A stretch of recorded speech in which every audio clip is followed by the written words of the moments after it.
Hello, you guys. Human development.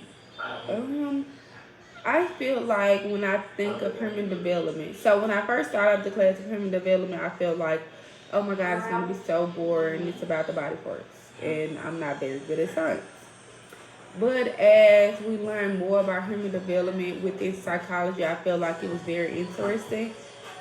It helps you dictate how a person is going to be like for generics.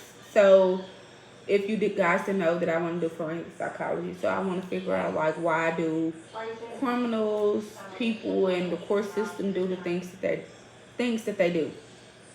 So understanding that is very important in human development. It can be something that happened generically. It can be something that happened when they was a kid. It can be something that happened. Maybe their parent did a drug, or maybe their parent was depressed during the time of them being conceived. There can be many different things of why a person is like they are due to human development.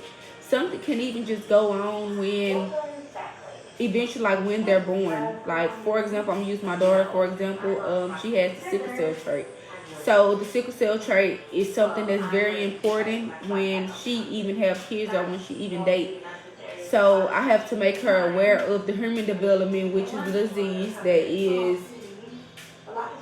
is sickle cell, which she only has the trait, but that's very important. So one of her kids, when she do have kids, she don't want to date anyone that has the sickle cell, the full disease, um, or even the trait, because her child is going to have it. So that's very important. When distinguishing the human development, there's a lot of things that can go wrong with the human development. There's some kids that become premature. There's some kids that become obese, and that's part of the human development of generics. Like within my family, everyone is big, but that's generic. Like you can try to prevent it, but generically, being over 400 pounds is something that's just kind of generic. So attitudes can be generic. How you look can be generic. The way that your hair can be generic. Anything about you as an individual in the human can be generic, and it has something to do with the human body. The way that you think, the way that you react to things can be generic. So bipolar disorders can be part of generic. Like anything you do as everyday life, all of it can be generic. So when you're doing psychology, that's something to think about. To see that if someone thinks if someone thinks this way, is it generic or is it environmental or is it social, or finding out how is it educational, is it something that you learned so that's why you're like this, or figuring out is it something that your friends told you so that's why you feel like this. Like it depends on what it is. So that's why human development is important. I feel like it's the number one aspect of psychology. Without human development, it's not much that we can do.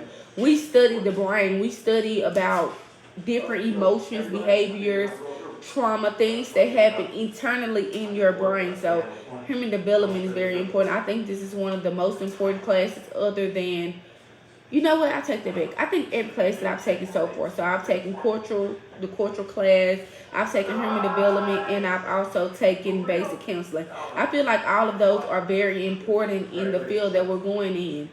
So I think we should just continue to keep learning and just figure it out. Thank you guys. Hope this helps about human development. Human development is very important, from genes, social divisions, chromosomes. All of that is important, and it's not as boring as I thought it would be. It's very interesting. Thank you guys.